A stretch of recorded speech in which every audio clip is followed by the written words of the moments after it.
Camarade président Vladimir Poutine, camarade président chef d'État africain, camarade chef de délégation, bonjour.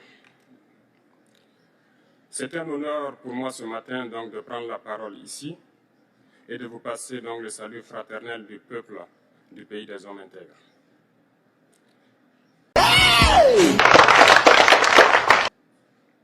C'est aussi le lieu pour moi, avant tout propos, de rendre grâce à Dieu, Dieu Tout-Puissant qui nous a permis de nous réunir ici ce matin en bonne santé pour parler de l'avenir et du bien-être donc de nos peuples. Je m'en vais m'excuser auprès des anciens que je pourrais vexer dans mes propos à venir. Africanité oblige, les droits d'aînesse, je me dois de m'excuser. Bonsoir, chers fans. Bienvenue dans cette nouvelle édition de Conseil. Je vous avais dit qu'un jour, l'Afrique changera. Même si ce serait dans 100 ans, mais l'Afrique changera un jour. Je viens aujourd'hui pour vous faire part de ce message. Nous allons d'abord donner un coup de main au capitaine Traoré. Franchement, bravo les Burkinabés. Je vous ai dit qu'en Afrique, il y a encore des patriotes. Je vous ai dit qu'en Afrique, il y a encore des gens qui aiment l'Afrique avec le cœur. Je vous ai dit qu'en Afrique, on est capable de tout. Et je vous ai dit que même si la vieille génération n'a pas pu réussir, les jeunes vont réussir.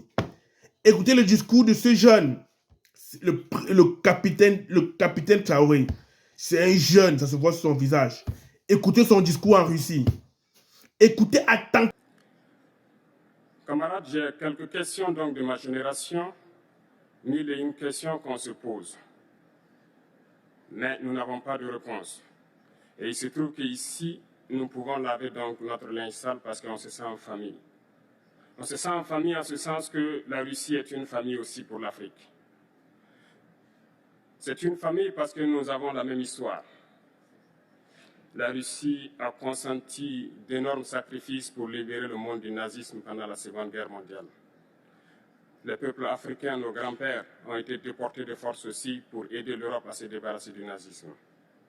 Nous partageons la même histoire en ce sens que nous sommes les peuples oubliés du monde.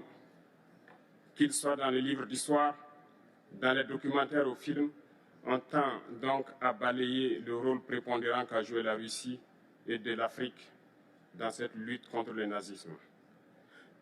Nous sommes ensemble parce que actuellement nous sommes là pour parler de l'avenir de nos peuples,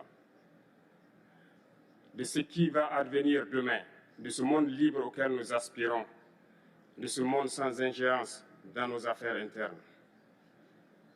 Nous avons les mêmes perspectives et je souhaite que ce sommet soit l'occasion donc de pouvoir tisser de très bonnes relations en vue d'un meilleur avenir de nos peuples.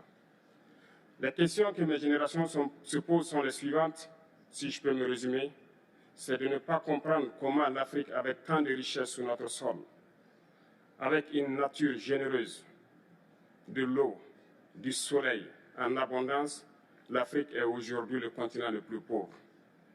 L'Afrique est un continent affamé. Et comment se fait-il que les chefs d'État traversent donc le monde à mendier? Voici des questions que nous nous posons et que nous n'avons pas de réponse jusque-là. Nous avons l'occasion de tisser de nouvelles relations. Et j'espère que ces relations puissent être les meilleures pour donner un meilleur avenir à nos peuples. Ma génération me charge aussi de dire que, par ce fait de pauvreté, ils sont obligés de traverser l'océan pour essayer de rallier l'Europe. Ils meurent dans l'océan. Mais que prochainement, ils n'iront pas traverser parce qu'ils viendront devant nos palais pour chercher leur pitance quotidienne. Pour ce qui concerne le Burkina Faso, aujourd'hui, nous sommes confrontés depuis plus de 8 ans à la forme de manifestation la plus barbare, la plus violente du néocolonialisme, de l'impérialisme. L'esclavage qu'on tend encore à nous imposer. Nos dévanciers nous ont bien appris une chose. L'esclave qui n'est pas capable d'assumer sa révolte ne mérite pas que l'on s'apitoie sur son sort. Nous ne nous apitoyons pas sur nos sorts, on ne demande pas que quelqu'un s'apitoie sur notre sort. Le peuple burkinabé a décidé de lutter. de lutter contre le terrorisme en mesure de relancer son développement. Dans cette lutte, des vaillants peuples, des vaillantes populations se sont engagées à prendre les armes face au terrorisme, ceux que nous avons affectueusement appelés les VDP, des volontaires.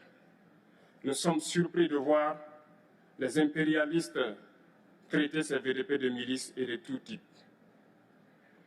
C'est décevant, parce qu'en Europe, lorsque des peuples prennent les armes pour défendre leur patrie, on les traite de patriotes.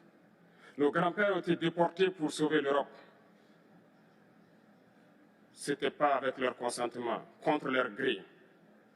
Et bien au retour, on se rappelle bien qu'à Tiaroy, lorsqu'ils ont voulu revendiquer leurs droits élémentaires, ils ont été massacrés. Cela ne fait rien donc. Lorsque nous, peuple, nous décidons de nous défendre, on nous traite de milices. Mais là n'est pas le problème. Ce qui est le problème, c'est de voir des chefs d'État africains qui n'apportent rien à ces peuples qui se battent, mais qui chantent la même chose que les impérialistes en nous traitant de milices, en nous traitant donc d'hommes qui ne respectent pas les droits de l'homme. De quels droits de l'homme parle-t-on? Nous nous offusquons contre cela et c'est honteux. Il faut que nous, chefs d'État africains, nous arrêtons de nous comporter donc en marionnettes qui dansent à chaque fois que les impérialistes tirent sur les ficelles.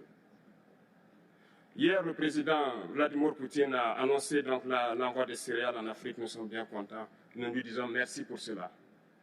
Mais aussi, c'est un message passé à nous, chefs d'État africains, parce qu'au prochain forum, nous ne devrons pas venir ici sans avoir assuré, pour ceux qui ne connaissent pas la guerre, l'autosuffisance alimentaire de nos peuples. Nous devons prendre l'expérience de ceux qui ont pu déjà atteindre cela en Afrique, tisser de bonnes relations ici et tisser de meilleures relations avec la Fédération de Russie pour pouvoir assouvir les besoins de nos populations. Je ne serai pas peut-être long, le temps est imparti et très court. Chers fans, chers amis, chers frères africains, chers sœurs africains, après avoir écouté ce discours, ayons confiance à nos terres. Beaucoup d'Africains qui sont en Europe, des médecins, des ingénieurs, des diplomates, tous vous qui avez quitté l'Afrique pour venir en Europe, pensons déjà un jour qu'on va retourner parce que bientôt il serait temps qu'on retourne chez nous. Même si nous sommes français, mais sachez toujours que vous êtes français d'origine. Même si vous êtes français, mais vous êtes français d'origine, bientôt le pays va nous appeler. Bientôt le pays nous appelle. Bravo mon capitaine. Si j'étais un soldat, je devais être fier de porter les armes à vos côtés. Car vous avez montré aux yeux du monde. Vous êtes jeune, mais vous avez pris la parole. Vous avez défendu valablement la nation. L'Afrique entière. Car vous avez parlé du cause de l'Afrique. Vous avez parlé de la cause africaine. Vous n'avez pas parlé de la cause du Burkina Faso. Vous avez parlé en notre nom, nous tous, les enfants de l'Afrique.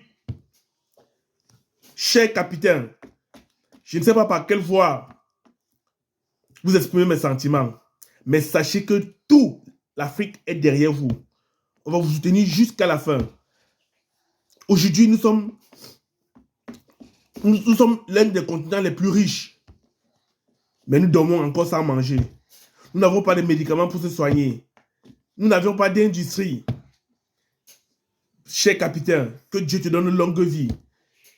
Pour tous ceux qui regardent cette vidéo, si c'est la première fois que tu tombes sur ma page, n'oublie pas de t'abonner et de cliquer sur la cloche de notification pour ne rater aucune de nos publications. J'ai fait des micro-trottoirs, mais aujourd'hui, je me penche sur ce discours, car c'est un discours qui m'a touché au plus profond de moi. Et je me partager ça avec ceux qui me suivent à la lettre. Et partagez cette vidéo, partagez cette vidéo. Toute l'Afrique doit savoir qu'au Burkina Faso, on a quelqu'un qui défend les causes africaines et non les causes du Burkina. Big up.